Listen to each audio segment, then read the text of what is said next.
Presenting from across the pond, it's the Squared Circle Relics Podcast.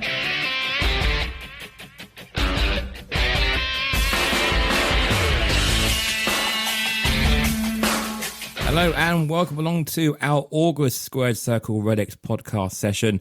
I'm your lead host for this session round, as always, joined by Chris and Lloydie on this Sunday evening. Boys, how are you both doing? All right? What's up, brother? Yeah, good, thank you. Good. How's things going for you on your Sunday? You've been busy enjoying the sunshine, I guess, today? Yeah, it's been a lovely weekend, to be honest. It's been, just relentless sunshine, relentless heat. We keep complaining about the weather. We shouldn't do, but it's been lovely, man. How's yours been? Yeah, no, it's been really good. It's been really good. It's gone quite quickly, but we've made the most of the weather this weekend, which is all good. I think we're getting ready, obviously, for next weekend, being away now in London next weekend for Forbidden Door. So that next week can't this time really, next week we'll be there. And Lloydie as well, yeah. Nice. Yeah, I'm going. Yes. So yeah, no, looking forward to it. But we've got a great guest for us here on this Square Circle Relic session. We've got someone who's a collector of sports cards and wrestling cards, an OG member of NXT and son of Hall of Famer Ricky the Dragon Steamboat. We are joined here on this session this evening by Richie Steamboat. How are you, Richie? I'm doing great. How are you guys doing today?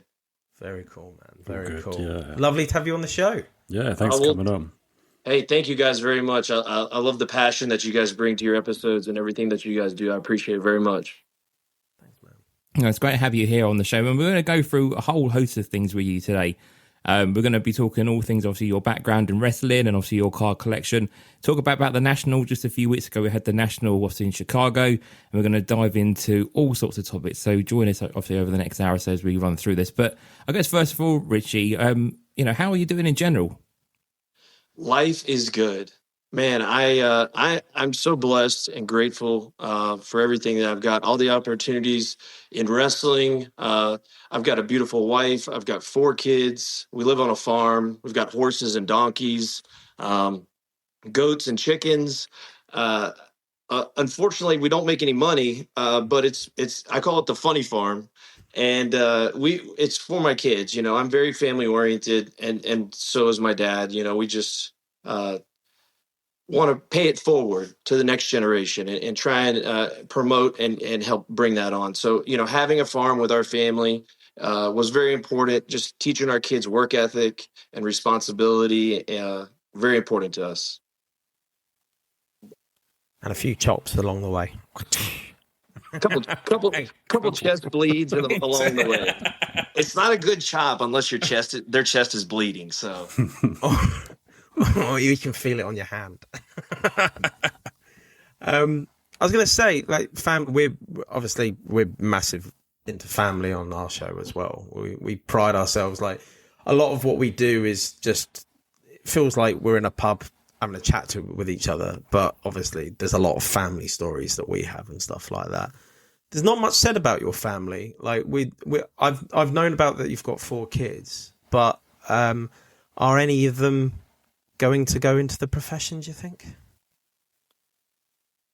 Do you hope? Intrigued. I'll answer the first part of the question first. Regarding our family has always been very private. And that's something that's been really important to us. It's important to keep our private family life out of the spotlight. You've never heard of any article about my dad getting arrested or my dad doing malicious acts or anything like that. I think it just goes back to the morals and the way that I was raised and the way that we raise our children, and just privacy is important, but also without the fans, none of this would be possible, right? Without the love of the sport and the entertainment, none of this would be possible. So I'm very grateful to all the fans and always make time for them. And, that's a very important thing. And that's a really important thing to my dad. Mm. He didn't wrestle for the money. My dad wrestled because he loved the fans. And I'm telling you that his son, for a fact, he didn't do it for any other reason. He loved the fans and entertaining the fans. And that's where his passion in wrestling, that's how it kept him going.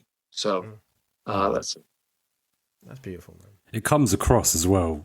Like, you never think of sort of Ricky as someone who wasn't doing it for anything else other than the fans. Yeah, I mean, just going back to that, have any of your kids, are they too young, or have any of them been intrigued by the idea of wrestling? Yeah, so I've got 4. My oldest is 13. He's a boy, Richard. I have William, who's 8. I have Ava, who's 5. And I have George, who was born on my birthday, July 7th. Oh, nice. That's cool. Yeah, and he's 3. So all of my kids are exceptional athletes. And I think that, honestly, and I think that's just genetics. They're just really good at everything. You know, my 8-year-old William, he loves to play tennis and soccer. He's always, you know, he's really tough on himself. You know, I see that athlete in him, and that wanting to succeed and be successful. And I think that's a good trait to have. You got to kind of be hard on yourself times, not at 8, right? So I kind of tell him, I'm like, look, man, this is just soccer. Go have fun. He's like, I only scored 2 goals. I was like, you know, did anybody else score 2 goals? No. That's good. Well, then just take it, you know? Yeah, enjoy it. Yeah. Yeah. So, yeah, I would be happy to see one of my boys go into the business. I would be alongside them and help guide them through that process, because it is very challenging. So I wouldn't be opposed to it at all. But it's really their decision. You know, whatever, the way we kind of do it is like, whatever, we throw everything at the wall, whether it's swimming, soccer, basketball, football, American football, or whatever it may be. You know, we just give them the opportunity, and if they enjoy it, we'll do another season. If not, we'll try something else. So it's, you know, we really leave it up to them, but as long as they're active and they're doing something, I think it's really important that a lot of kids, a lot of parents aren't encouraging enough, in my opinion, is the activity and getting outside. And, you know, as kids, growing up, I was out building tree houses and playing in the woods, right? Every day. Yeah. You know, and it's like, you know, and I was riding my bike around town, and I just had to be home by the time the street light came off. Yeah. You know, times have changed. It's a little different now. You know, maybe you're not as comfortable with allowing your kids to do that, which I personally am not. You know, just depends on where I'm at and everything else. But just allowing them to explore and create and be themselves, I think is the best idea. You know, the best approach to that. See what they latch onto, I guess, in their own way. Yeah, absolutely. Cool, man. So you said you were in Charlotte, North Carolina. That's always been your base, hasn't it? That's where the family have always been, and that's where you've kept, hasn't you, all the way through? Yeah, you know, my dad originally was born at West Point, New York, on the military base up there. My dad was a military brat, and then he moved down to Florida and lived down in Florida for most of his teenage years. And then 1974, he moved to Charlotte. Started his wrestling career in 76 or 76, I think. And then I was born in 87, but Charlotte has always been our home. It's a home to a lot of the other wrestlers as well. It's got a great airport. You've got the beach that's about 2.5 hours away, and the mountains are about 2 hours away. So you're kind of right there in the middle. It's a good location. It's a good family environment, good place to raise kids.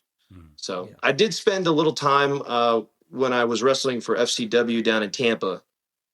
Spent about 5 years down there, and I really enjoyed Tampa as well. But I'm sure you guys know there's no place like home. No, exactly. No, 100%. I agree with that. Yeah, you're talking to homegrown boys that haven't really travelled that far away from our roots, to be honest. So you're in good company here. Yeah. It's funny you mentioned around like Charlotte as well. Like I'm a big NASCAR guy over the last few years, and obviously that's all the home bases are all in Charlotte for that same reason. Like it's well connected. You're close to the coast. Like you can get anywhere pretty much from Charlotte, can't you? Yeah. NASCAR has been ingrained from the beginning in the Carolinas. I also drove. I didn't drive in NASCAR, but I drove legend cars and bandoleros. I don't know if you guys have ever heard of those, and late model stock cars. and a few other ARCA cars, ARCA Remax at the time. So I'm dyslexic. So when I was in fourth grade, my parents decided to send me to a school called Fletcher School, which is a school for dyslexic kids. And there's about 7 or 8 kids per student. Okay. And which really makes the environment really fruitful for kids to latch on and grow and be able to, communicate with their teachers. The teachers aren't dealing with 30 or 40 kids or whatever. And lo and behold, one of my classmates was Stephen Wallace, Rusty Wallace's son. Yeah, yeah. So, I would go into school. This is still fourth grade, right? And he would go into school and he would be talking about all these his Bandolero race car and all his stuff that he was doing, and I was really intrigued by that. I've always been an adrenaline junkie, obviously from the time I was born, and so I said to my parents, I said, "Hey, I'd like to try something I'd like to race cars. That would be cool." And I was wrestling, amateur wrestling at the time, and I was taking on school, and my parents gave me an ultimatum. They said, if you continue to progress in wrestling and continue your school and go and improve, we'll allow you to do that. Now, the cars weren't, I think it was like $4,000 or $5,000, which is expensive, but I was very, it was something that my parents could do. And I really enjoyed it, latched on to that. And NASCAR's part of my family too. I friends with the Wallace family, the Gibbs family, and several of the other families. So and we're all kind of intermingled. The wrestling community and the wrestling in the racing world, it's the same fan. Yeah. Well, and that's coming through and more. You're kind of seeing, AEW doing bits and pieces with them now as well. So yeah, no, just it's curious. It seems to be, I say, everyone latches around Charlotte, and it seems to be a good base for everybody, really, doesn't it? So yeah. So we'll talk about more on the wrestling side now. So 2008 is when I believe you started. George sir. South, your dad, George South, and a bit of Harley Race, which I didn't know about. That is pretty cool. They gave you the foundations. Yeah. So, I was, I think I was 18 years old, and my dad and I are at the YMCA, the gym, and we're working out. And I was also very gifted at football, and I had some football scholarships to play outside linebacker, at some big Division I schools. And I was torn. I always watched my dad growing up. Growing up, my dad, Hulk Hogan, the Iron Sheik, these guys were my heroes. The Big Show. He's a little later, but these guys were my heroes growing up, and I always wanted not my dad's approval, but I know that would give him great joy to see his son become a professional wrestler, right? And it was something that I knew that I had to do while I was young. And so we're sitting there doing chest, we're doing our bench, and I said, I think I want to try wrestling. And he said, well, are you sure? He said, because once we start this ball rolling, he says, this is going to be, we're going to get it. We're committed. And I looked at him and I said, you already know my answer. And I said, yes, sir. I said, absolutely. So, and he said, and I'm just going to be straight with you guys. And I think that's important. And I want the fans to know that, he said to me, you've got 2 options. He says, I can probably, he was working for WWE at the time as a producer. And he said, I could probably get you a job at FCW, and you can go down there. And this is before I had even stepped in a ring to wrestle. And he said, I could probably get you a job down there, and you could kind of learn, the way of the world now. And he said, or he says, you could do some traveling, and you could kind of visit different areas, and you could learn that way. And I said, well, I said, again, my answer. I said, I want to learn the old school way. I want to learn the way that you did, the way that Harley Race did, the way that all the greats in our business, the people that they've become, the men that they are. I saw, and also internally, I don't want people thinking that I was just given something, right? So I took that opportunity and I said, I'm going to travel the world and I'm going to earn every keep. And my dad didn't give me 1 cent. I started with George South here in Charlotte. My first match was in a T-shirt and a pair of gym shorts and wrestling shoes. We wrestled 5 to 8 times a week for about 8 months. And we wrestled every place you could possibly imagine, from schoolhouses to behind churches in the rain while kids booed the babyface me. and everything in between. And my third match ever, we were at the Mooresville Armory in North Carolina. And I think there was maybe 8 or 9 people, fans in the crowd. George South and I did 60-minute Broadway in front of 8 people.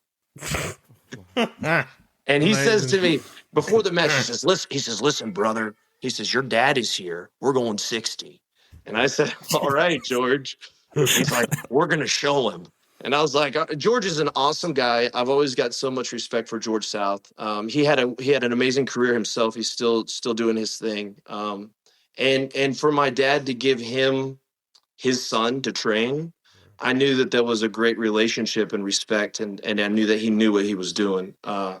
So did that and really enjoyed it. Got to do a lot of matches, had a lot of fun. And then moved out to Eldon, Missouri, where Harley Race had his school. And I believe it was WLW at the time. But moved out there, lived in public housing. All the boys, Harley had a deal with the town where he could get the boys in the public housing. I guess I can say it now. Yeah. But I mean, literally, my TV was on a box. My mattress was on the floor. My rent was $16 a month. My electric bill was more than anything that that was besides my phone bill. So it was really like we were driving from Eldon, Missouri, all the way to Philadelphia and Chicago, and doing shows, driving in a little Pinto 2-door, packed full of wrestlers, and you got your dip cup and you're just trying to make it through the night. You drive 10 hours, do a show, and then drive straight home. So that was a really great experience. And I think that, you have to experience that because you've got to know how it all started. I love learning the history of everything and knowing how it started and where the territories and how these guys transitioned from different places was really cool and important to me. So after Harley Race, I was scheduled to stay there for 6 months. I ended up only staying, I think, 5 months. I got a contract to go to Pro Wrestling Noah in Japan and live in the dojo for 3 months. Yeah. So, and I think I was 20, maybe 21 at the time. It was an incredible experience. And I'll tell you, leading up to that, my dad was like, look, man, they're going to make you do a lot of squats, a lot of free squats when you get to Japan. He's like, that's just the way it is. You're going to have to do. He says, you're going to have to pump out 1,000 free squats without stopping. And I'm like, what do you mean? Like 1,000? And he's like, yeah. He's like, you need to get fluid. So it took a little time, but I'd do 300 or 400 and I'd get comfortable with that. And then I could go to 4 and 5 and 6. Well, I got to 600 and I was like, oh, I'm good. I got this. I can do my 600 and I feel good. I can keep going. The first 2 days I was there, I failed. I didn't get to my goal. And once you stop, you have to start over, and you cannot move on until you complete what you've started. Yeah. So it was a big eye opener for me. It was a very humbling experience. It's the discipline, isn't it? It's in yourself and in your work ethic, isn't it? Absolutely. And it really breeds that hard stone mentality. Just kind of, you got to push through and you've got to keep driving. In Japan, I asked them, I said, I was trying to do this this backflip that they kept wanting me to try this backflip. And they said, well, you got to do it a little different. And they're getting translators to kind of talk to me and different things. And I said, well, are we getting, or is it close? And he goes, well, he says, nothing is perfect. He says, everything can be proved upon. So, that really set my mind early on in my trip there to, this culture, my culture, I'm Japanese as well. My culture is very respectful, but they expect a lot from you, right? So, and the wrestling is different there. It's on the front page next to the sumo wrestling and the baseball. Yeah. So, guys are getting knocked out several times a night. As a young boy, you're sitting there on the apron. This is how, you're sitting on the apron, just watching, you pull all the streamers out and, you're help guys if they drop something or they need something. Right. But that experience from coming from working with George South and Harley Race, and then coming over to the Japanese style of wrestling, really helped grow my technical skills and help grow my resilience. So it was awesome. Then came home for a few months and went to Puerto Rico and wrestled for Carlos Colon down there. Yeah, it was that was a blast. Now, it was nothing like, you guys know a guy named Damian Sandow. Yes. Right. Yeah. So he was down there when I was down there as well. And we were like, it wasn't a very nice place at all, but it was much nicer than my economy apartment in Eldon, Missouri. But we were like a block from the beach, and we did shows probably four times a week, and that was an awesome experience. I got to have a tag match with my dad down there. That's awesome. Oh, which really is cool. which is the only time that I've actually had a live match with him. And of course I took the heat. I'm not saying shit. I'm going to just, yes, sir, whatever you say. Follow the lead, yeah. That really wasn't even a question. It was just like, okay, I'm going to do this, this, and this. He's going to take the heat. We're going to do this. And then we'll go home. We'll do this. And so, and it was with Primo and Orlando were our opponents.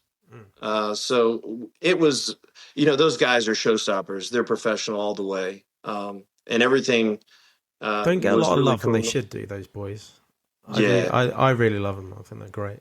Carlito as well. But yeah, they're great technical wrestlers, and they're good guys. So nothing but good things from them, and I appreciate them having the match with us. So once I got through Puerto Rico, came home for a few months, did some shows here in Charlotte, and decided I got a phone call from WWE without anything to do with my father that I know of, right? And they asked me if I wanted to come down to Florida. So packed all my bags, got a U-Haul, headed down to Florida. So that was a very cool experience. I was a little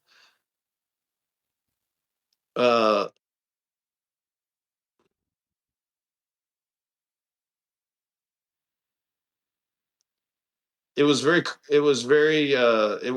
wasn't challenging down there very much. I'll say, compared to the places that I had been recently, right? And I was, definitely getting in my groove and really understanding what they wanted and the direction. And now we're focusing not on technical stuff, but your delivery, your camera angles, the way that you need to position your body when your entrances. Like TV ready kind of thing. Yeah, and Dusty Rhodes was a big part of that. He was in charge of creative down there and took care of all the promo stuff. So working with him was amazing. Being able to get in his ear and in his head and be able to talk to him and get his ideas and different things was really just kind of invaluable. And just really latched on down there, loved it.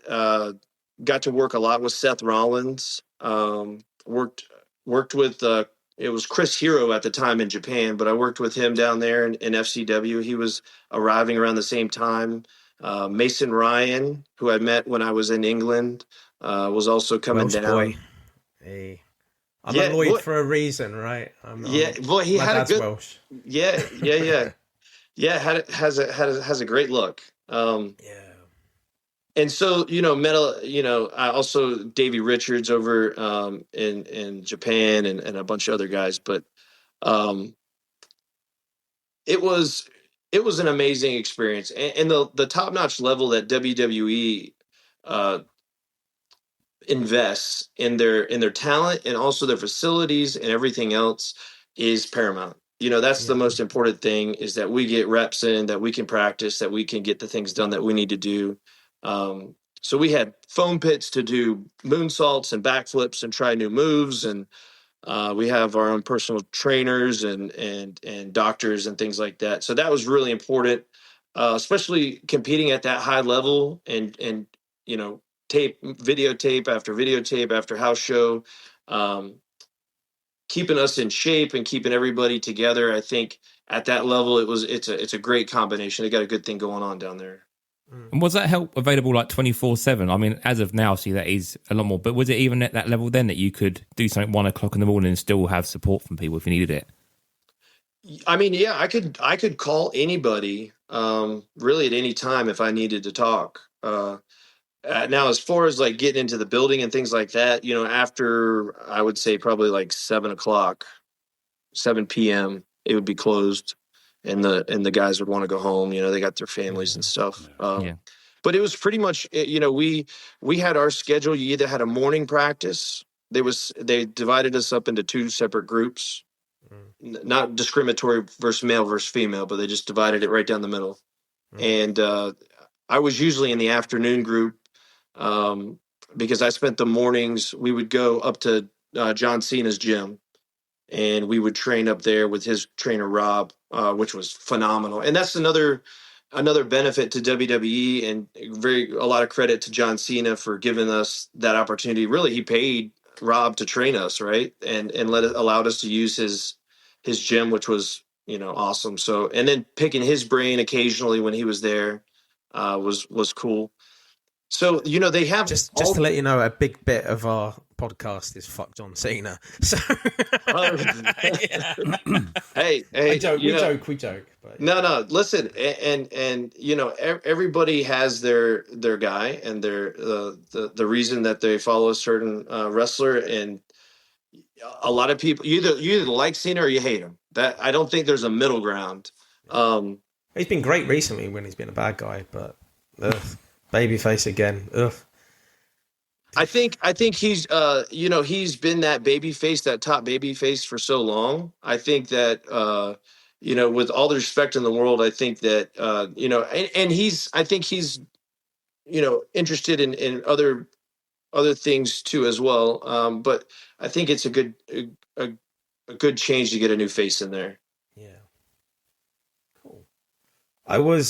You were there in FCW for about 5 years, 4 or 5 years in total? Yeah, about 5 years. About 5 years. I was gutted, actually. I didn't see you wrestle. So I went to WrestleMania 28, and Access there. They always had the FCW guys in there. And you were the one person I wanted to see. And I don't think you attended that weekend, or you weren't wrestling that weekend. I got to see Sandow. I got to see Cesaro. Husky Harris, rest in peace, Bray. His brother. I think I saw Big E and Bram. But my one thing, I didn't get to see you wrestle, bud. I was gutted. I remember that. I remember that trip, and I was bummed that I wasn't going. Yeah, I was really bummed. And I understand there's only so many guys on the card, and they kind of wanted to wait on me. They wanted to have a really great entrance. And we had some things working behind the scenes as NXT was getting started. We were kind of transitioning from FCW to NXT, and we started taping at Full Sail. And we were getting ready to crown the first NXT champion and all that stuff. So I don't know if I had a wonky injury, maybe a knee or something, or or what. But yeah, I was bummed I couldn't make that event either. Yeah, it would have been fun. No, I was gutted, really gutted. But so you started to work on NXT on the transition, and it wasn't long before you got your injury, though, was it? Really, it was about because we're talking about 2012, and then 2013, sadly, is when it all Yeah. comes to an end, really. So yeah, we were in a transition phase. We were kind of the branding. ECW had been disbanded, and we were moving for the NXT new branding. And Full Sail University, a great school that does a lot of online, does a lot of video and conferencing. They're a very technical school. They do a lot of video media stuff. Took on the challenge of hosting WWE for the first season. And they had a full studio, and I'm sure WWE also invested heavily in it. And we had some great tapings there. I loved wrestling at Full Sail. We were getting ready to crown the first NXT champion. I was in the semifinal match, and I had won that against Leo Kruger. Yeah. And actually in that match, we had actually hit heads, and I have this big gash in my head, and it was the first time I had color, right? Yeah. On TV, right? For WWE. And I really embraced it. I loved it. I was like, right. And I was so excited. And the match it was the finish, and I get up, he raises my hand, I got blood coming down, and I'm kind of walking around the ring and stuff, and I get back to the gorilla position, and yeah, they did not like that I got blood on the canvas. They were not happy about that. And that's kind of the transition, right? Everything changes. It's become a publicly traded company. They've got younger viewers. They're on TV. They don't want as much of the past, right? So, and it's only during certain times that's really going to be acceptable. But it was an accident. It wasn't like that we did it on purpose or anything. Yeah, so after that match, we had several house shows in between tapings, and I did a moonsault. I was practicing a new finisher. I'd practicing it for about 4 or 5 months in a foam pit, and first time I ever tried it in an actual match, and jumped, and the guy was a little too close for me, and I overshot him. And I basically I scorpioned my legs over my head. All right. And I immediately lost feeling in my whole body from my chin down. Dude. That was the finish. I landed my upper body and my shoulders and my arms landed on him. So I overshot him a little bit, but that was the finish, right? So it's just like 1, 2, 3. And then I was freaked out. I immediately just rolled out and went straight to the doctor. And I was like, man, I can't feel anything. I can move, but I can't feel anything. And so they did some x-rays and MRIs, and God willing, doctor says for some reason you're not sucking through a tube right now, but you just severely bruised your spinal cord. Jesus. And it took about 2 weeks before I started to get feeling back, and it started in my toes, and it's kind of like that warm water sensation where, a couple days go by and it starts to go up your legs, and you got feeling in your legs, and then about 2 weeks later, I finally got feeling. Now, meanwhile, I sat out for about 2 weeks, and then I told him, I said, look, I'm good to go. Let me get back in there, because I'd worked so hard for my spot, and I didn't want to give that up. And you don't want to lose in the shuffle, yeah. And it was timing, and the timing it's when I needed to be there. And it was the right time. So I kept wrestling. I kept trying to dig through, and it just got to the point where I couldn't even pick up my 1-year-old baby. And I'm like, how the heck can I pick up a 300-pound guy and body slam him if I can't even pick up my child? So, dug a little deeper. Had 7 facet joint nerve blocks in my back. They had offered to do 2 fusions, but I declined. Said it was the only option was if they did the fusions, I would have a hump on my back forever, or I wouldn't be able to stand up straight. And at 25, I didn't like either one of those options. No. And I was like, man, I said, what am I going to, what? This is my life. I love this so much. This has been my dream. What do I do? And it was a tough time for me because it is something that I had put all my eggs into. Everything that I had worked my whole life has been really geared towards wrestling. I started amateur wrestling when I was 5. So, wrestling, and then my dad. So wrestling has always been a part of me. And I just, it was really hard. They offered me another position doing like commentary and doing other things behind the scenes and working with them and then flowing onto the camera and doing different stuff. Yeah. And I really thought about it, but I just never had a good, I can't go there personally. I can't go and just watch my friends do the thing that I love. Right. Yeah. And it's just, isn't it? It's just too much for me. I just really am just so passionate about it. I had to take some time away and just kind of focus on my family and my health and get that in line before I could do anything. I mean, I was pretty beat up at that time. So, and it's unfortunate because I had a lot of success in FCW. Seth Rollins and I held the tag team titles. I was the heavyweight champion down there. Seth and I had some awesome matches. Jack Briscoe 15 matches, which was most pinfalls in 15 minutes. It was like a FCW thing. And Seth was probably my favorite guy I worked with down there. Awesome dude, very technical worker. Obviously, you can tell with his success that he's got it going on. And I just really enjoyed his friendship and working with him because I knew I was always safe working with him. Didn't have to worry about getting hurt.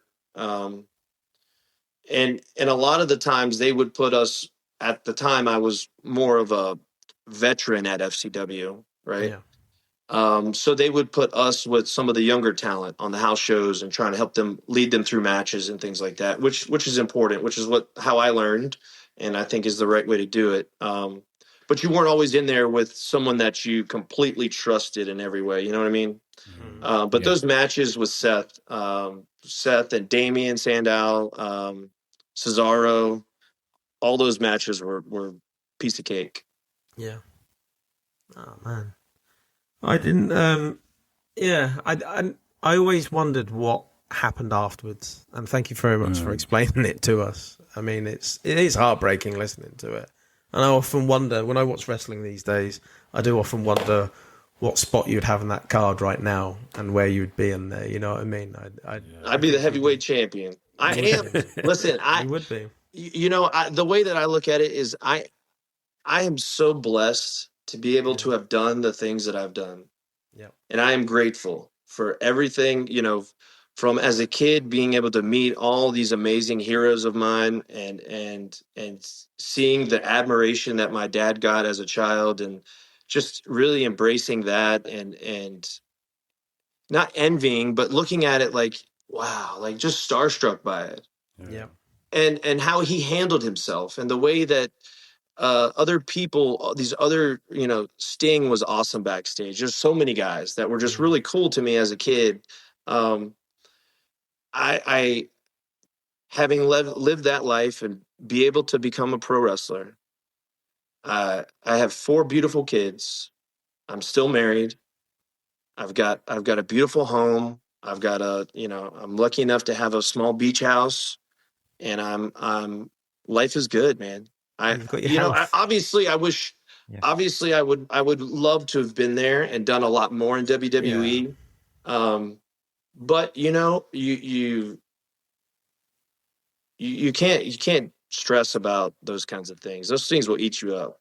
Life and they happens, did, early on when I first left, it really did. It ate at me for a while. And I was just trying to, get through the surgeries and get my back healthy. And it was tough, but it's looking back, I wouldn't change anything at all. I'm very, very pleased, very happy with where I'm at. If you can look back and smile and remember all the good times, It's not a bad life, my friend. It's not a bad life at all. Yeah, no, definitely not anything like. Yeah, definitely a good life for sure. Good. All good. All right. Oh, well, I was going to move on to cards, but just 1 second, because you didn't speak about your time in the UK, because you did do a little excursion. I did. To Liverpool. You went over to. Were you based in Liverpool at the time for all? Yes. Oh God, it's All-Star Wrestling, yeah. isn't it? ASW, I believe it is called. Yes. So let me back up a little bit. So came home from Japan, and then I went to England. Yeah. Okay. So England was in between Japan and Puerto Rico. Okay. And then so I went over to England for 3 months and wrestled for All-Star Wrestling. Lived in the digs with the boys. And Amazing. yeah, and Tatanka was there while I was down there. Grizz was there. Mason Ryan stayed there a couple times while I was there, and there was a couple other Americans. Jake over there when you were over there? 'Cause Jake came over quite a bit around that time as well, I think. I don't remember. I don't think not when I was there. Maybe a bit earlier. Yeah, I think he was like 2006, 2007, maybe. Anyway, but I loved wrestling in England, and the English style is very unique compared to everywhere else in the world. It's very motion based. It's very fluid. It's kind of like the Mexican Spanish style, luchador style, but it has its own flair of in your face kind of stuff, right? So they have that combination of that flow, but also that brutality, that hard knocks attitude. And I got to work with Robbie Brookside, who is a legend, and such a cool guy, and just so easy to talk to. Don't know if you guys have had him on your show, but super cool dude, and just really put me at ease. He knows I'm a young guy, and he's been through. At this point, had been in the business for quite a while, probably 15 or 20 years, at least. And just, really made it easy for me, and that's all, I appreciate that so much. Cause there's one or two ways guys can do things, when you're in there with somebody that's got more experience, they can make it really hard for you, or they can go with the flow. Yeah. And that's very dependent on who you're in the ring with. And I learned that over the years, and that kind of, I think that was another thing that I could have probably been a little bit more guarding of myself and less trusting. Mm-hmm. I think would have helped me a little bit more, but that's really the only thing I would, but the whole England thing, wrestling over there, going to the Butlins and the Redcoats and doing all the traveling, and got to see a lot of England. Getting ready to go back in September with my family for a family trip, which is cool. Gonna visit Fanatics while we're there. Yeah, the new store. Yeah, definitely. Yeah, it's like right in the center of London. It's eerily in the center of like all the shopping and stuff like that. It doesn't feel like it should be there. It's really strange. It's obscure. But yeah, the right people are involved. Yeah, no, really, really amazing that they've done it, to be honest. I've yet to none of us have been. We haven't had a chance to yet, no. I was there just before it opened. I went in February. And you saw it kind of when it was opening. Yeah, a lot of ladders in there and stuff like that. But I need to go down there. I've got a couple of UFC Max Holloways to go and trade in down there. Yeah, they're doing the buybacks, I think, down there. So yes, that would need to happen. But yeah, no, mate, come back. You can always come back to us over here. We'll always welcome you with open arms. I appreciate that. It's my second home.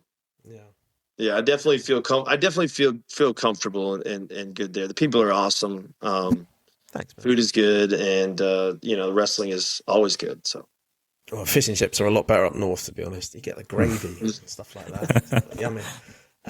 So let's talk about cards. I'm going to say, have you always collected cards? I can literally see National Treasures sitting behind you in boxes. Yeah, there's a couple back there. There's a couple about there. Yeah. So let's talk about your trading cards. Have you always been a collector since you were a kid, or is it just something you've got into in recent years? There's a lot of people like that, to be honest. Myself. Yeah, it's I've always collected, even as a kid, and I think that had to do with maybe with my parents. And my parents did a lot of charity works, and they did a lot of stuff for like silent auctions and things like that. So they would get Mickey Mantle to sign some baseballs. They would get some wrestlers to sign some things, and then get a couple football players. So I would see all these items all the time, and I was so enamored and influenced by them. And I love the collecting side of it. So growing up, I always collected. As we get older, like you were saying, girls and alcohol and life takes over, and sometimes you got other priorities, other things going on, jobs, most importantly, and then and especially wrestling. When I started professionally wrestling, that really kind of went in the closet. Yeah. I didn't have time to do that. I didn't have time. I didn't have any extra time to do the collecting. But it was always there. And when I retired, I got back into it, and I've slowly increased what I've kind of my involvement, and continued to do that. I love the sport, the hobby. I love listening, talking to fans at these shows, at card shows, whether that's wrestling or football cards or baseball or soccer, hockey. It's just easy to relate, and it's just naturally fun for me, and it's something that I think all of us that collect, we have that adrenaline rush. We like ripping boxes, we like to open product, but we love our heroes, and we collect those that meant something to us as kids, or as adults, and so it's just something I've always been collecting. That's cool, man. What wrestling wise, what have you got in your PC? What do you PC currently? Well, the wrestling collection is probably the largest. Yeah. One thing I will say is that my parents were really very diligent about saving everything. Yeah. So that really helped me a lot with the wrestling memorabilia. I've got some really cool items. I'll show you guys real quick. Let's see.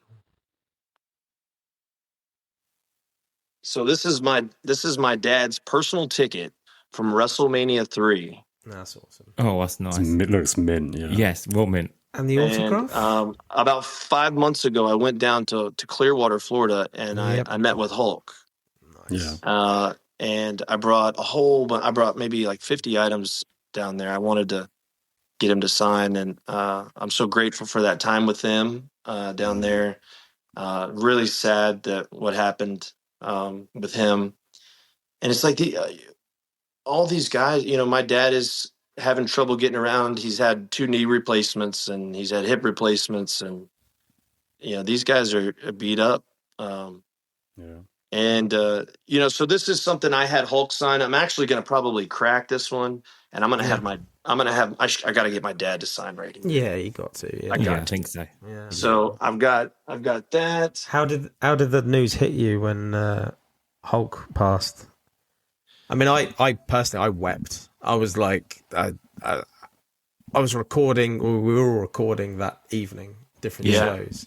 But I had 2 hours before I had to record, and I was weeping for an hour, then another hour trying to get myself back to where I need to be to record, man. And it was tough. It was a shock for sure. I definitely didn't expect it, and I guess with complications, you'd never really expect it. And I don't know the whole story, and I'm not going to kind of give my opinion on that, but I don't, I think he had complications, and definitely didn't see it coming. I really felt like Hulk was doing good. He looked good. He had a cane. But he's had so many back surgeries and so many knee surgeries. Yeah. Most of those guys are in wheelchairs, or they have a hard time getting around as it is. So to see him, still being, doing his thing and promoting his companies and his beer and his Hogan's Beach Shop and all that stuff was really cool. Had an All-American beer while I was down there. Nice. So yeah. So and then I've got actually a duplicate of that same ticket that was signed. Cool. Yeah. So I think this one will grade higher. So I'm gonna probably keep this one just natural. I think they look like they were printed yesterday. It's They look crazy. lovely. Yeah, really nice. yeah, they're They- they're very clean. Yeah, Yeah. that's crazy. That top one, like, And you got to see the seat number. I was about to say, are they next to each other? Yeah. Oh yeah, they're Or they're yeah. consensual. That's it's, so cool. It's row 1, seat 3 on this one, Man. and this one is row 1, seat 2. yeah. Man, that's crazy. And these tickets, the price was $20. $20. I Could you just paid imagine? just over $20 for a ticket for Forbidden Dawn. Is in row 412, row F or something. You can't park for $20 anymore. No, man, oh man. It's crazy. That's right. So those are really cool. This is something that is probably one of my favorite. Well, I'll show you another item, but this is one of my favorites. Yeah. This is a card. This is from WrestleMania 3. And it's the only card that I know of that's signed by Savage and my dad. Oh man, yeah. So this is the card right here, No way. and it says Steamboat and it says Savage. Yeah. Lovely. And a lot of people ask like why it didn't say Macho Man Savage, and it's because that's how they referred to each other. Yeah. My dad referred to Macho Man as Savage, and Macho Man referred my dad as Steamboat. Yeah. So when they talk, hey Steamboat, so that's a really special piece to me. And that match was just so iconic. 20 pinfalls in 17 minutes. Doing something that nobody had really done before, and all those false finishes at the end of the match. That was kind of their goal. They wanted to steal the show from Andre and Hulk. And that was kind of the plan for several months leading up to that. They had talked lots about this match. Yeah. So that, this is really cool. I love this. This is really neat. I'll show you a couple. So this is very fitting for Donald Trump. All right. Yeah. So this is WrestleMania 4, Trump Plaza. This is the VIP ticket. It's actually like a gold. It's gold plated. It's not real gold, but it's actually like a keychain. This was the ticket that they gave out. That's mad. I've never seen that in my life. No. I love it. And then Very on cool. on the back, I had a Hulk sign it. Wow. Oh, nice. So and it still has there's a little plastic film over the front that's still on there. So that's really mint. cool. That's your WrestleMania. That is your WrestleMania. Yeah. Three is 4, your yeah. dad's. 4 is yours. Yeah, your WrestleMania Stole debut. the show. Yeah, little Bubba. Hey, I'll get this for you right here. I think I've seen this. It might be what he posted on Instagram earlier. So this is my outfit Way. for That's WrestleMania amazing. Little 4. dragon. That is so cool. Wow. That's lovely, isn't it? Dragon. Really. Mate, that is cute. Isn't that cool? It's really cool. And so, like at the time of the match, these scales weren't on there. Later on, my dad transitioned to be more, the title of the dragon, right? Yeah. So, and my mom did this on my tights and my dad's. She would use a Sharpie, Yeah. and draw scales. So that was that's how that was done, which is kind of unique and cool. Yeah. But yeah, that was obviously I don't remember the match. I think I was like a year old at the time. Yeah. But it's cool. But- that's your WrestleMania, man. Don't sit there. Hey man, I'll take the claim as the youngest performer at WrestleMania. Take it. Yeah, run with it. Yeah. So, and then I've got this one more thing that's really cool. I've got this WrestleMania 3 guest pass Yeah. from Bob Uecker. Yeah. So he was the announcer and did all the did a lot of the announcing at WrestleMania 3. They wanted to tie celebrities in, and at the time, Bob Uecker was so popular in baseball and commentary, and he was good friends with my dad, and so he gave after the show he gave this to my dad. This is his guest pass. Oh, and it says his name on there, doesn't it? Yeah. Okay, cool. And Really cool. it never been used. It's still got the sticker on the back. So this was in his chest pocket in his jacket the whole night. So that's pretty cool. Just had it there. That's amazing. Thing is, though, there's no disputing who he is as well. He didn't need to stick it on anyone. Everyone knew who he was. So just in the top pocket, job done. Yeah, for sure. Everybody knows. He didn't need to even put that thing on. No, exactly. 100%. Amazing. So, I was just going to say, just quickly, is there anything outside of obviously your dad, your family stuff? Do you PC anyone else? Are in wrestling? Are you a Hogan guy, or is there anyone current that you kind of follow, or? I love watching the guys that I worked with. I love watching Roman, and I love watching Seth work.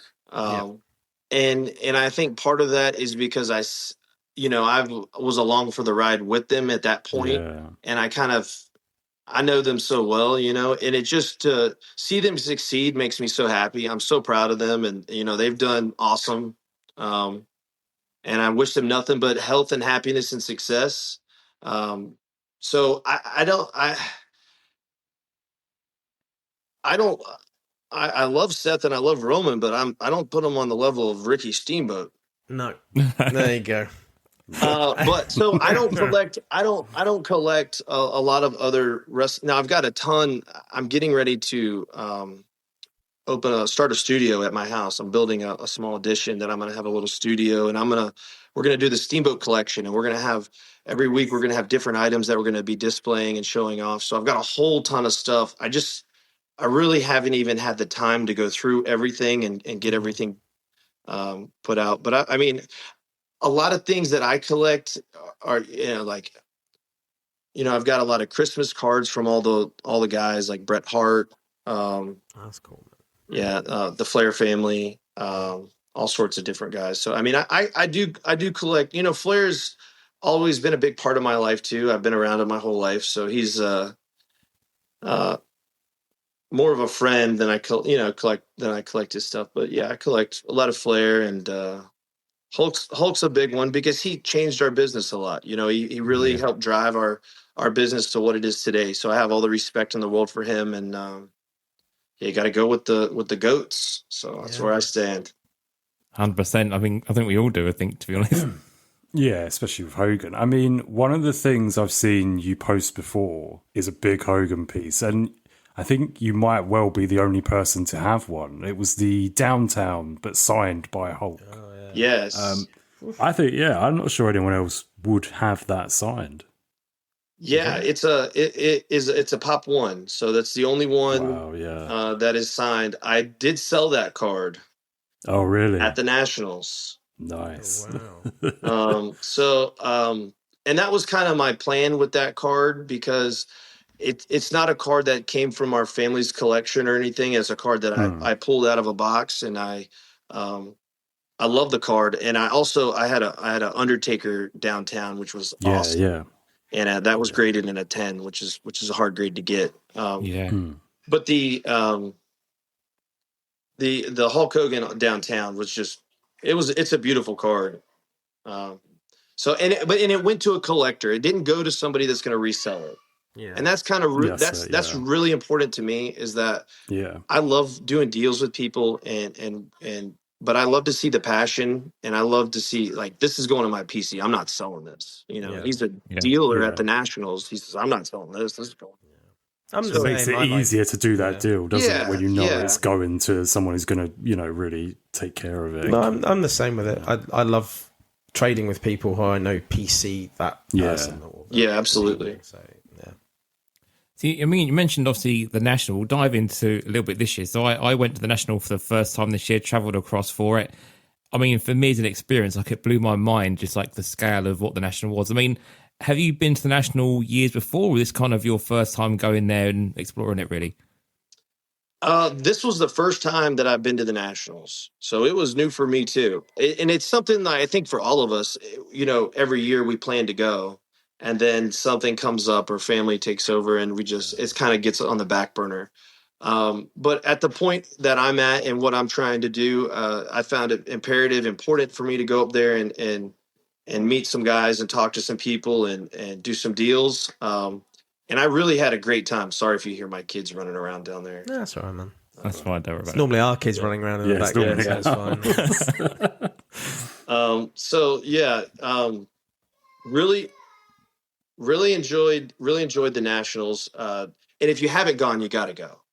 And from what everyone says, it's changed a lot over the years. With the live streaming now, with Whatnot and Fanatics and the expansion of the hobby and the reach that it now has. I think this was one of the largest attended nationals in history. So the sport continues to grow, the hobby continues to grow. Wrestling is more mainstream now than ever. Whether that's memorabilia or wrestling cards,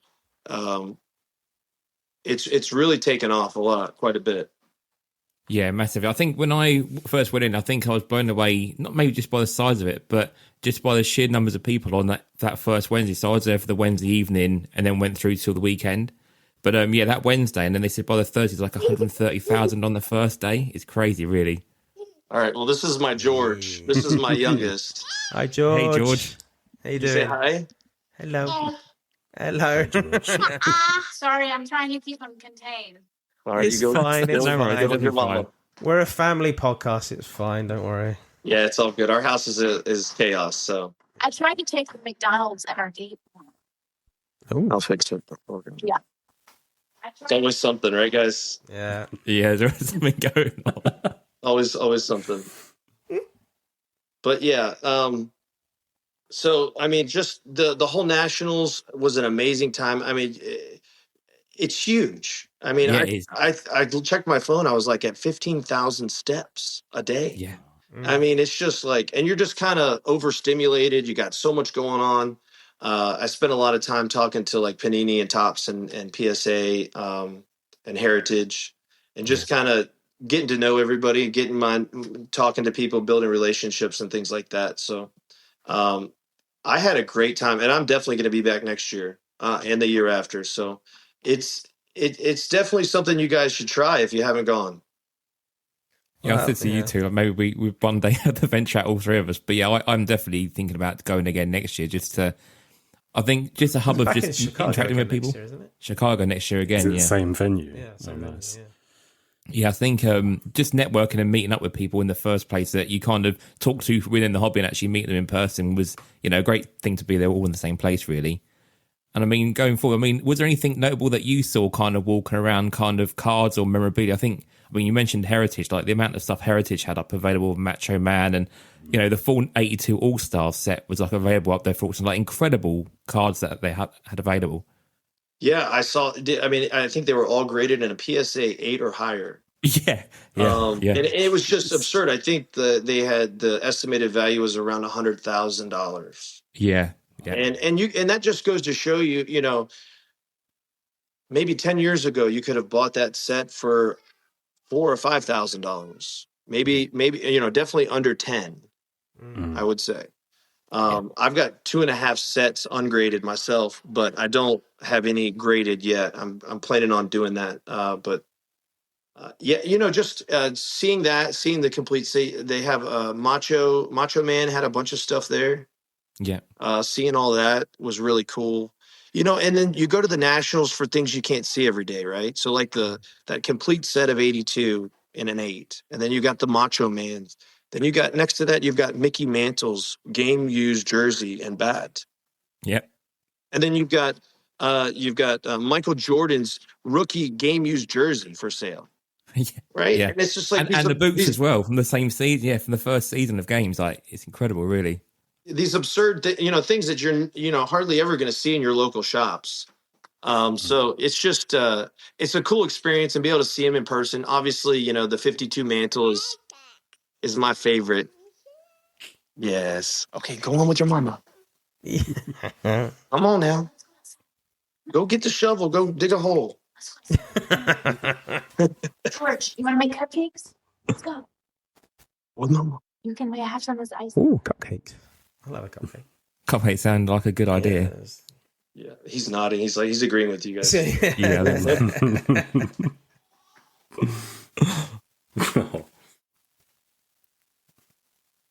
And so that's the joy in life, right, guys? So it's great having all these kids, and I grew up as an only child.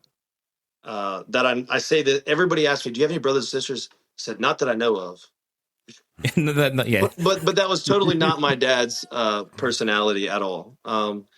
And so it was. I grew up as an only child, but I also, wanted more for. I was a little on the lonely as a kid. I didn't have any siblings growing up. I had lots of friends and stuff, but it's a little different. And be able to give them that and give them this farm and everything it's been a pleasure. Yeah. So 100%. And I mean, just really quickly, just to kind of finish off the national kind of stuff. Did you obviously you said that you obviously sold the Hogan there? Did you pick up anything for yourself out there? Or were you kind of looking for anything in particular? Any kind of wrestling stuff? Was there anything that caught your eye out there? Yeah. So I picked up a.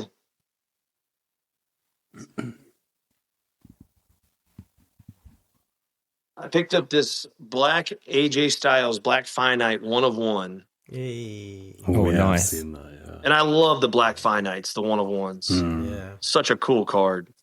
Yeah. That's really cool. And for my PC, I'm a big Vikings fan. Okay. And so I've got a lot of faith in JJ this year.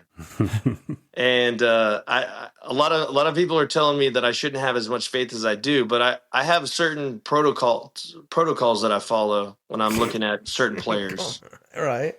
And he I like the fact, I know he got injured, but I like the fact that he sat out a year. Yeah. I like the fact that I think they throw these young guys in there too early, and they don't have enough experience, and they're going against men. These aren't boys anymore. They're like deers in headlights. So that year sitting out behind veteran quarterback, he's got a great O-line.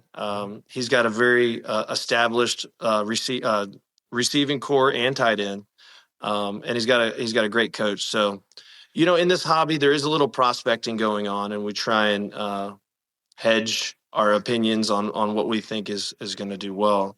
So I've got a couple JJ cards, but this is one that I picked up. This is a Rookie Kings White Sparkle 1 of 1.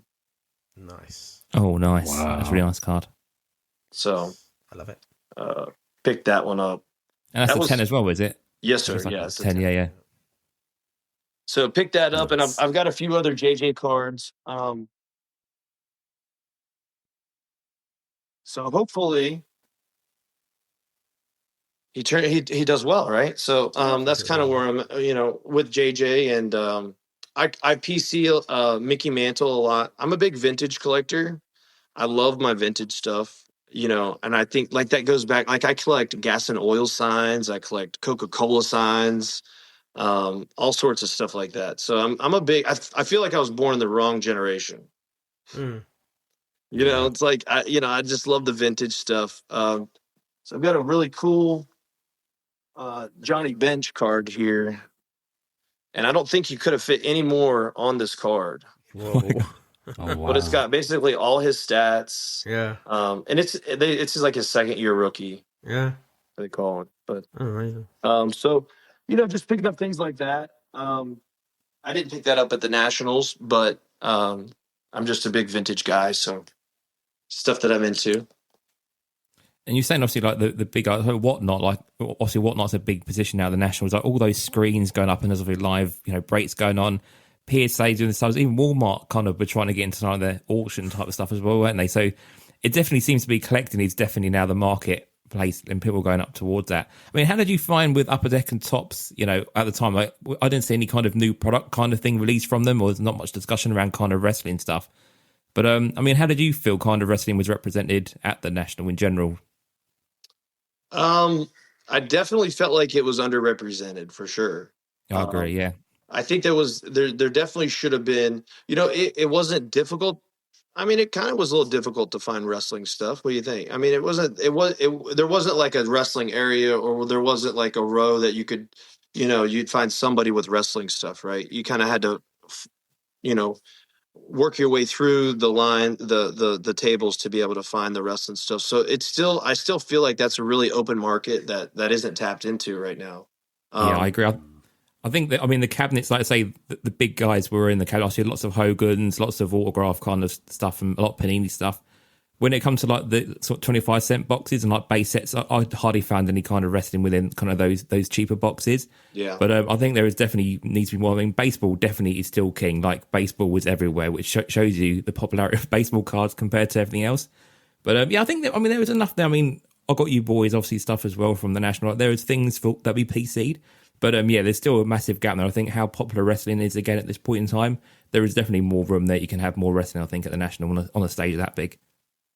Yeah, I think, and I can't go into too much, but I'll tell you, I'm pretty sure there's going to be some more stuff coming next year.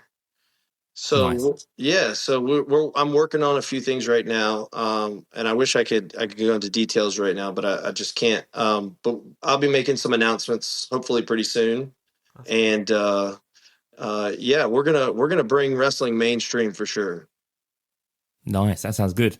I mean, yeah, we talked to Billy Silly at Upper Deck quite a bit. We've got him on the show next week to talk about all things metal. So we keep saying to Billy, like, we need to see more Upper Deck stuff at the national, Absolutely. Everywhere.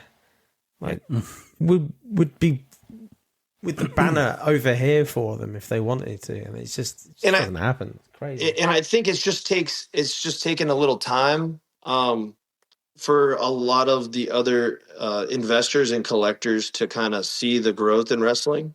Yeah.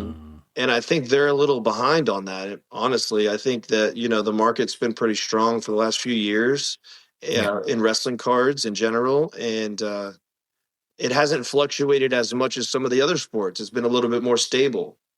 Yeah. So, I love that as a collector. So it just, it seems like a good option for sure.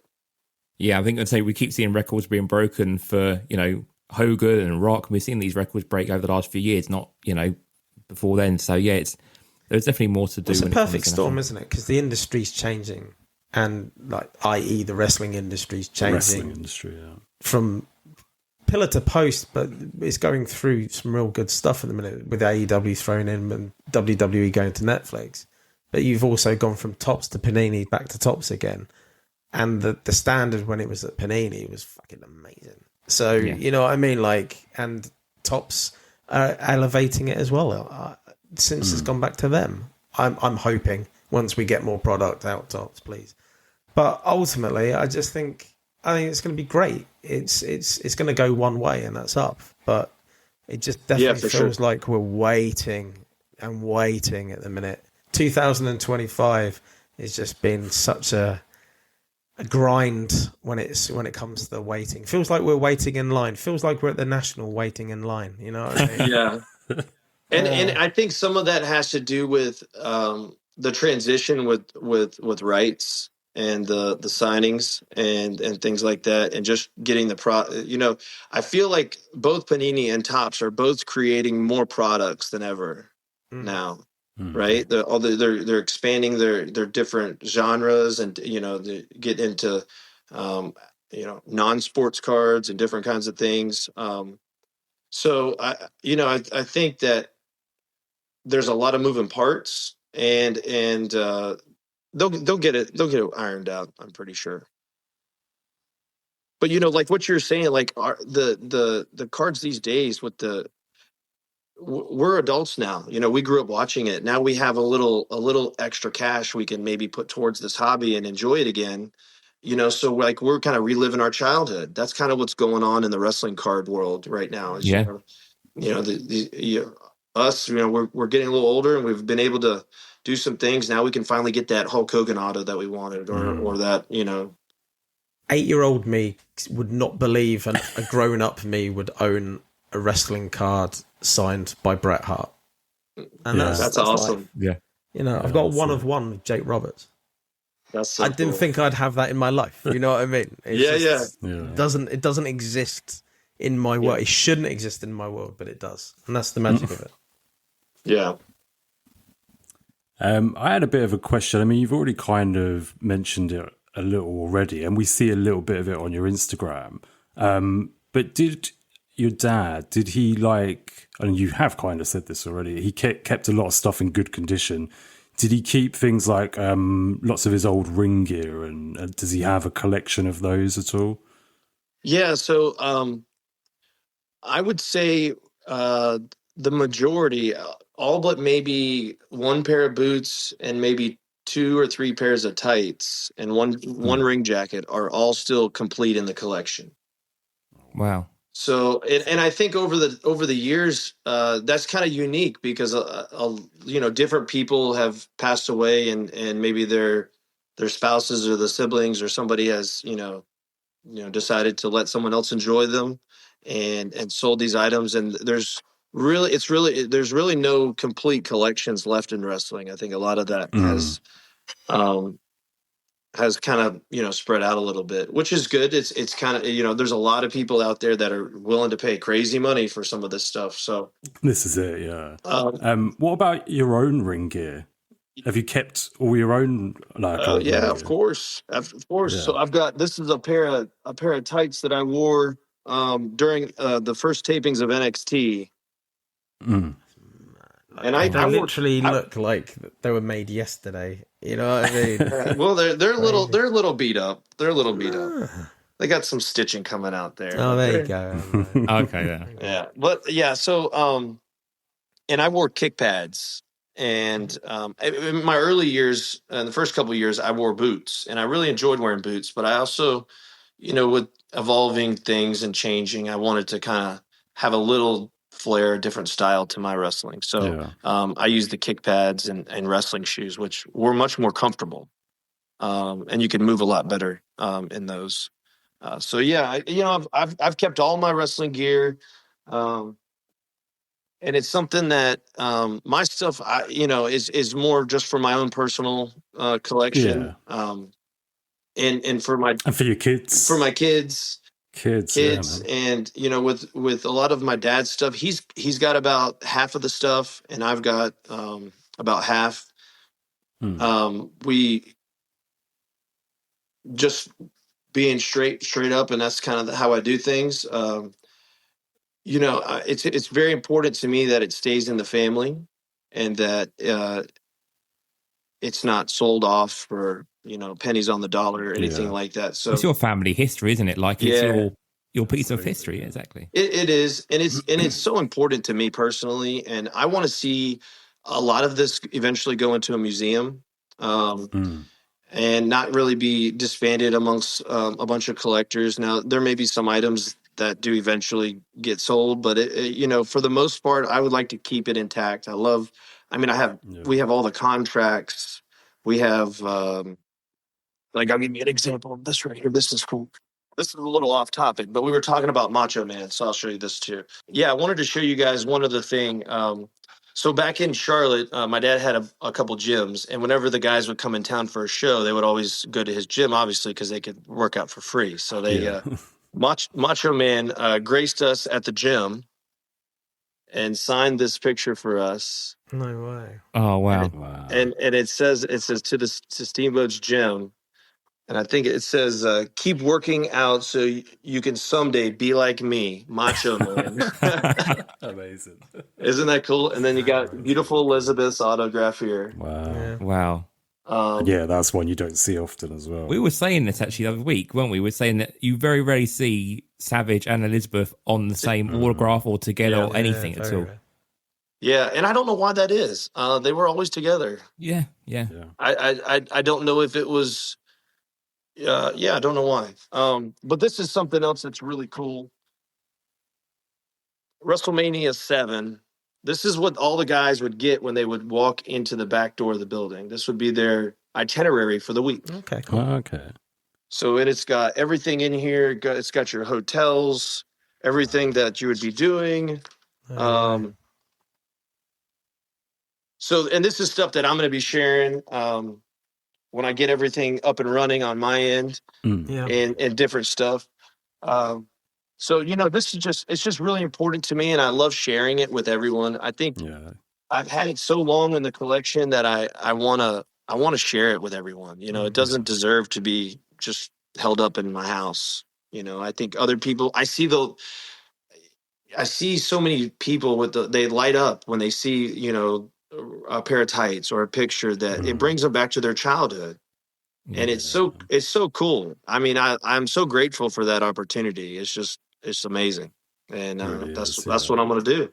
Yeah, and that's the right thing to do, like, so that people, like, just then when you've shown us, we're all just amazed by it. These things exist cool. still. Yeah, that's it. One thing I wondered, are you, I mean, I'm sure you're aware of this, but the FCW card set, do you own any of the sets, or do you have your own rookie card or anything? Yeah, I've also got two sets. Now there's a guy in FCW named Alfred that ran a lot of the promotions, and he hooked us up with, like, we did pairings with, like, this company called Buddy's Home Furnishings. It was like a layaway furnishings company down in Florida. Okay. Yeah. Right. FCW. And we would do shows in the parking lot. And we would do all these things, right? But this Alfred was head of the marketing for us, and so him and I were good friends. And he gave me a couple sets, and those actually I found out recently are kind of valuable, massively valuable. They're really desirable, massively. Really, well, it's Roman Reigns' rookie, isn't it? Roman, Seth, Roman's rookie is quite high. Even yours is quite high. Yeah, I don't know. Probably not that much, but I mean, I got a card, right? I'm good. Yeah, it's your rookie card, regardless. So exactly. Yeah. So I've got a few of mine, and I've got a little box of everybody else's with Brett DiBiase and Husky, who I miss terribly. Had some great matches with him too. Bray Wyatt. So just man, we were kids. It was so much fun. I'm only 38 now, but I feel like I've been rode hard, put away wet. Just kind of. So it's just looking back, it's just very grateful, very cool. It's like two totally different lives you've lived already, haven't you? Really, and you're only the same age as us. Yeah. I feel like it. It's and there's always it doesn't matter who you are. There's always going to be speed bumps on the road. There's always going to be trials and tribulations. There's always going to be problems, right? It's just human nature. I mean, it's just the way the world is. And if I can be out there and if I can give somebody a little bit of confidence or help pick themselves up after hearing my story, that's what it's for. So if I can help one person, I've done my job. So, it's cool. Cool, man. Right, so one of the last things we're going to do, Hall of Fame talk right now. So every year we do a little Hall of Fame, and it's a silly little thing we do. We have a lot of fun doing it, though. But we would love to induct one of your dad's cards into the Hall of Fame. We've never done this. Oh, wow, that is awesome. Thank you guys very much. I don't think we've ever put a Steamboat card in, which is crazy because he's got some beautiful cards. Well, the autograph as well. One of my absolute favourites. Yeah. So let's get a consensus. So, Richie, what's your favourite, or have you got a couple of favourites of your dad's cards as nominations? Man, I would nominate the dual auto, but that's not going anywhere. I'd love to give it to you guys, but I just can't do that. No, it doesn't go. No, I know. Yeah, but there's his his iconic 1987 Macho Man Randy Savage cards are amazing. Yeah. His 1982 All-Star Rookie is probably the one that I would say is the iconic image of Ricky. That real vintage look. I love the baby blue in that card. And I've got a few of those, and I've got a few signed. So that might be something we could do. Put in the 82. Yeah. I think starting with the rookie would be the way to go. Yeah. Yeah. We all agreed. I mean, it's just a funny little thing that we do. We've nominated loads of cards previously, and there's only a few that have gone in really that have meant a lot to us. So really meant a lot to us, and it'd mean a lot to us, mate, if we we'll stick that one into our Hall of Fame. So thank you. Absolutely, I appreciate that, guys. Thank you. Lovely. First inductee then of the year, I think. Then first inductee of the next year. Yeah, very cool. Next year. It is very cool, man. Thank you for that. I do love. Shout out my favorite card of your dad's. It's not even an auto. I love his auto. Jamie, you're a big fan of. Yes, I am. Yeah, you're a big fan of the auto. But I love the ringside 2022 Panini in the orange, because they were like case hits on the first year. Yeah, it's beautiful, man. It is. Yeah, with the fire coming out, orange all over, red all over. It's lovely, man. Really it's like a color match. It's a cool card. Yeah, Panini's done some great things. I know that there was a product that they just released that my dad's in as well. But they he still signs quite a bit. Yeah. Good on him. And still a lovely autograph as well. I would say, like, with the autos, I mean, we said it for like the legends, like a lot of the guys now see time constraints. Obviously, you get a lot of like signatures or squiggles. Like your dad's auto and all the legends autos, like, is that full auto? It's either a sticker of Ricky Steamboat or Ricky the Dragon. Even on the tiny sticker, it still looks like amazing. And it's on the sticker. It's never cut off. It's never on the edge. Like, kudos to your dad. Like, for the time he takes to do it, it's unbelievable. I'll tell you a funny story. So he complains about that constantly.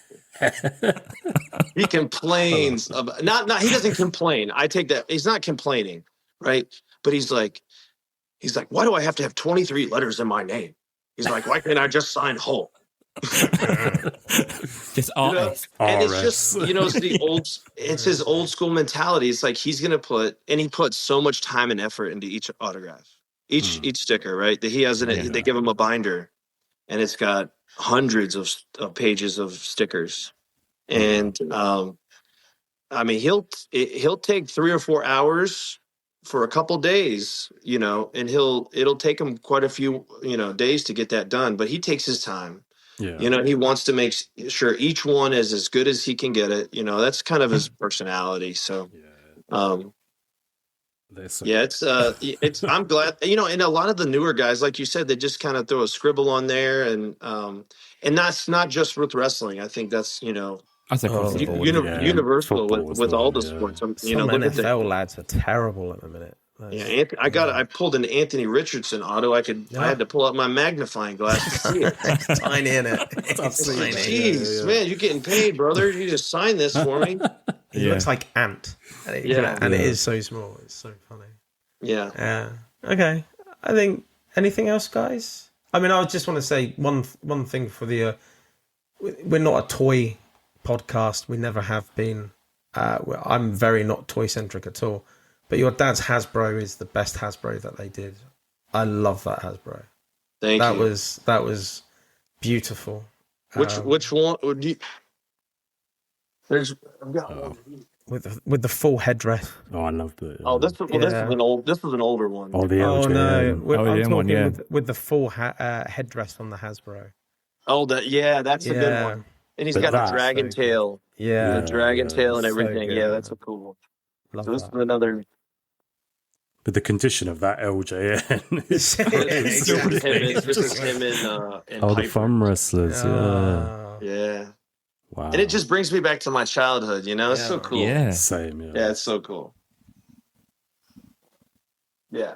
Cool stuff. And I wanted to show you guys this because I just found this. And I haven't shown anyone this. You guys are the first. Ooh. Cool, man. No one. I haven't posted this online. You guys are the first to see this besides my family. So, and then all your viewers out there.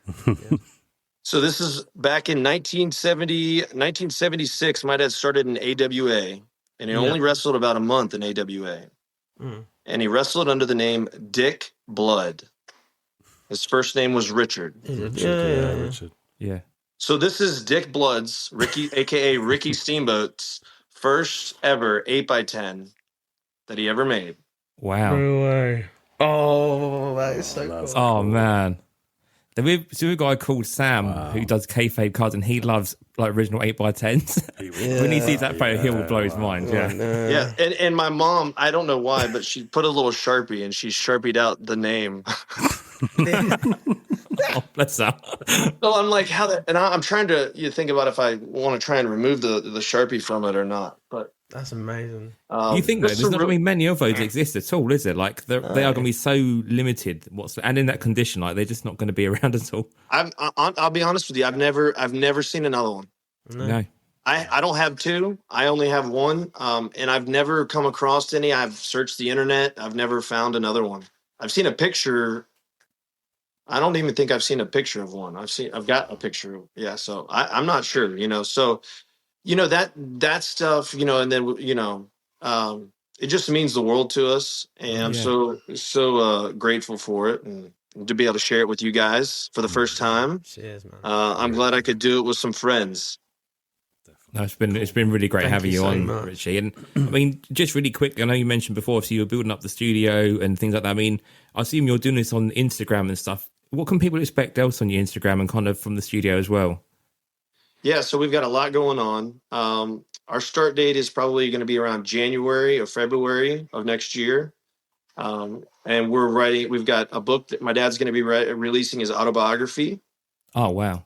Which he has never done. We're going to be talking crazy. We're going to be talking to wrestlers. We're going to be doing interviews. We're going to be doing we're going to call it the tale of the tape. We're going to be doing kind of like how they do boxing, how they match up opponents. Yeah. But we're going to do that. We're going to do that with wrestling gear. We're going to talk about where it was made, the matches it was used in.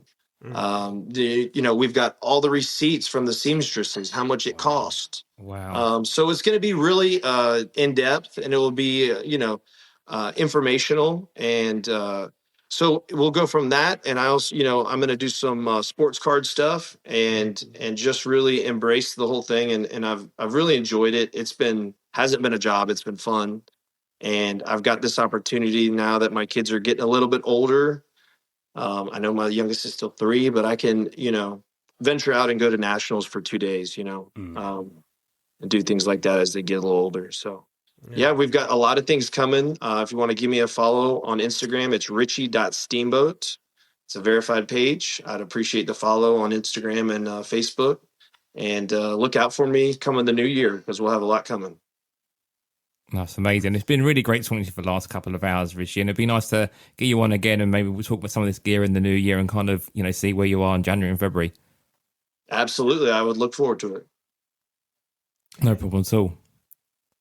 Well, I guess we'll finish up the session for this time round in that case. So I guess just in final, if anyone wants to, as always, find us over on Facebook, you can join our Patreon group and come join the Facebook group. On Instagram, we're at SCR Pod. And again, if you also want to find us on many other different platforms, just search for Squared Circle Relics onto Google and you'll find all the details there. And again, thanks very much, Richie, for coming on the show. Boys, anything else from you, or should we wrap up for the Sunday evening and go and cool down for the rest of the night? Yeah, no, nothing from me. Thank you for coming on the show. It's been incredible. Yeah, really amazing. Awesome. And I appreciate you guys having me, and we'll do it again for sure. It won't be too long. That'd be great. Thanks, and have a good evening, everybody. See you later. All right, guys. Thanks.